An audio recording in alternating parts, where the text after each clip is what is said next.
तो दोस्तों, क्या सच में खत्म हो जाएगा अंसारी परिवार का उत्तर प्रदेश की सियासत से दबदबा?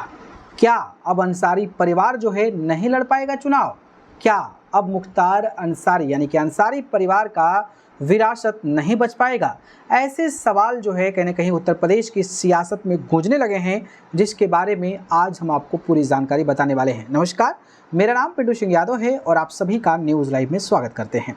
दोस्तों, एक बात तो आपको पता होगा कि जो मुख्तार अंसारी हैं, उनका जो राजनीतिक रसूख कितने दशक तक रहा है। मऊ सदर विधानसभा सीट से लगातार जो है वो कहीं ना कहीं विधायक बनते नजर आए और अलग अलग पार्टियों से चुनाव लड़े, लेकिन किसी की इतनी हिम्मत तक नहीं हुई कि जो मुख्तार अंसारी हैं उनको चुनाव हरा दिया जाए। हालांकि मुख्तार अंसारी कई सारे मुकदमों में जेल में बंद रहे। योगी सरकार का जब कार्यकाल शुरू हुआ उसके बाद लगातार सजा भी मिलने लगी, जिसके बाद मुख्तार अंसारी चुनाव लड़ने लायक नहीं बचे। तो अब उन्होंने सोचा कि भाई जेल में बंद है और जेल से ही चुनाव जीत जा रहे थे, तो अब क्यों ना अपने बड़े बेटे को विरासत को सौंपा जाए।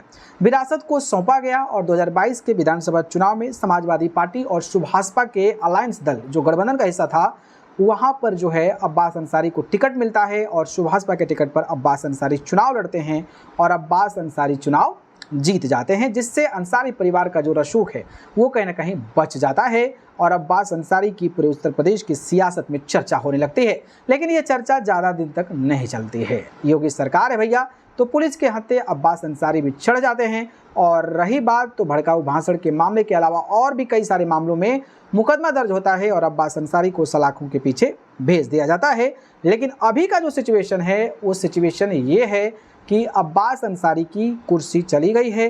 भड़काऊ भाषण के मामले में 2 साल की सज़ा हुई थी और किसी को भी सज़ा होती है 2 साल की, संवैधानिक पद पर होता है, तो उनकी कुर्सी जो है वो कहीं ना कहीं चली जाती है और अब्बास अंसारी की कुर्सी भी चली गई।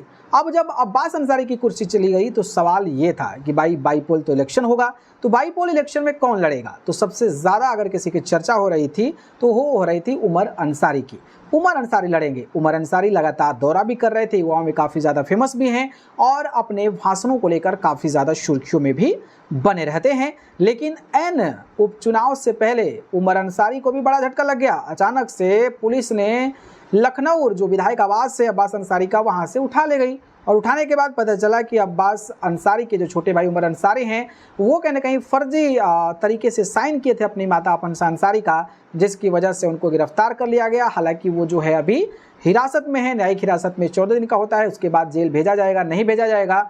अगर जेल भेज दिया जाता है तो फिर उमर अंसारी भी चुनाव लड़ने लायक नहीं रहेंगे। और अब्बास अंसारी, आपको पता ही होगा भैया कि अब्बास अंसारी 2 साल तक चुनाव नहीं लड़े हैं। 2 साल तक चुनाव नहीं लड़ पाएंगे तो अगला चुनाव भी नहीं लड़ सकते हैं और उमर अंसारी जेल में रहेंगे तो उसका इम्पैक्ट क्या ही होगा, आपको पता भी होगा।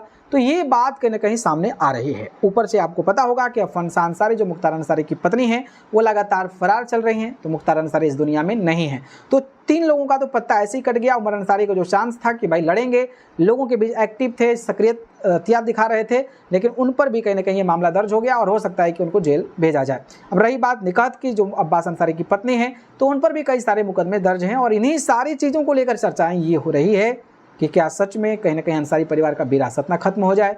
क्या सच में अगर कोई चुनाव लड़ने लायक नहीं होगा तो फिर अंसारी परिवार का कैसे दबदबा होगा?